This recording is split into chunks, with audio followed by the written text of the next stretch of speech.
Folks, I do have the best profession in the world, really. What do I do for a living? I make people happy. Why are people happy when they see and hear me? They're happy because I help them get away. My music takes them to a better place, makes them feel comfortable and at peace with themselves. What do I do that makes them feel that way? Well, it's very simple, folks. I trick their brain. And today I would like to show you how I perform this trick. Over the next 2 minutes you're going to hear an original interpretation of a very familiar piece of classical music. Relax and enjoy.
If 2 minutes ago you had positive thought in your head, it never went away.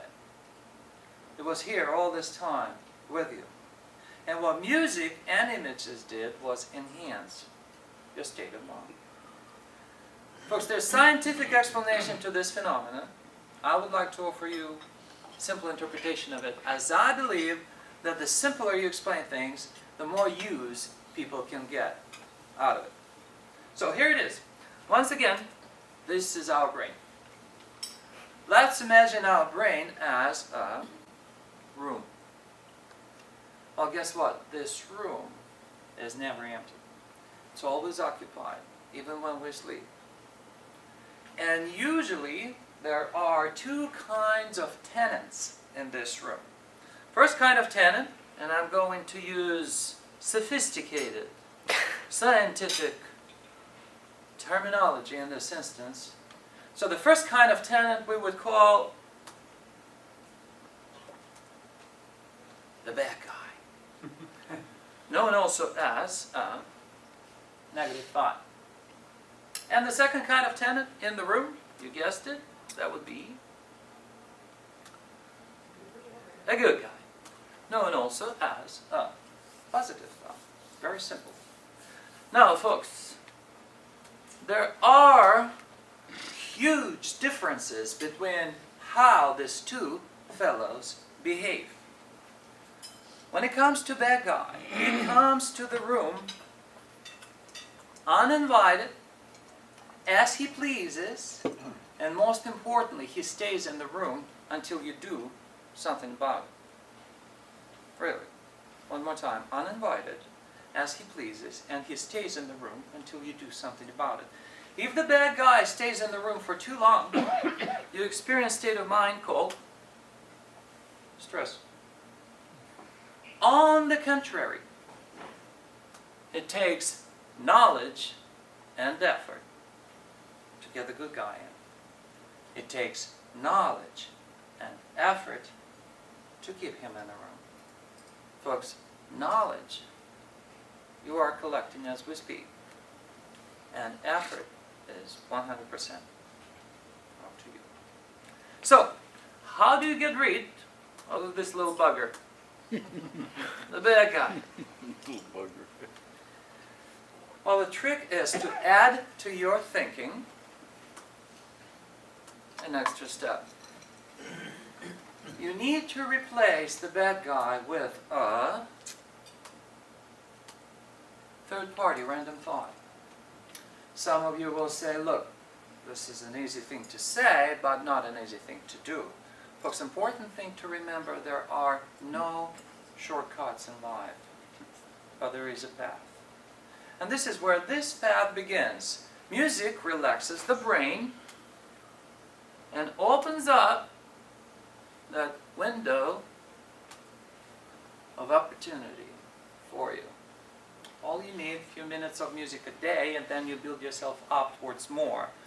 If you use this strategy often enough, random thought will become a good guy. And most importantly, good guy will stay in the room.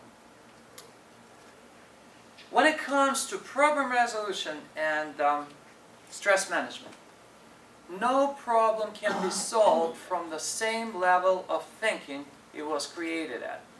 Put it in simple words, if you keep doing what you're doing, you'll keep getting what you're getting. Put it in simpler words, if you keep thinking what you're thinking, you'll keep getting what you're getting. So where is that higher level of consciousness? Where do you find that? It's right here. It's very simple. This is the window of opportunity to a higher level of consciousness. This is the level of opportunity to your new thinking. Thinking out of the box is a good way to put it. Why is it that music and not words create this state? What is it about the connection of music to our brains as opposed to somebody telling you, you know, you really ought to calm down and do less stress and so on? What is it about music that does that? Well, very good question. See, when you listen to words that one human gives to another human, a piece of advice, that's basically how you used to get your information. I'll give you a good example. For example, person is stressed out, and I would come to a stressed out person and say, just think positive. Will that work? No. Because you cannot replace, usually 99.9% of situations, you cannot replace a negative thought with a positive right away. Music is a different level of thinking. Basically what it does, first it relaxes your brain, it takes your mind off the things, so that gives you opportunity to take a break. Because your mind works in circles. What am I going to do? What am I going to do? What am I going to do? What am I going to do? Then there's no solution. When you listen to the music, your mind analyzes what's going on the different level. Then you come out renewed and relaxed. It's like taking a day off, micro day off for your thinking.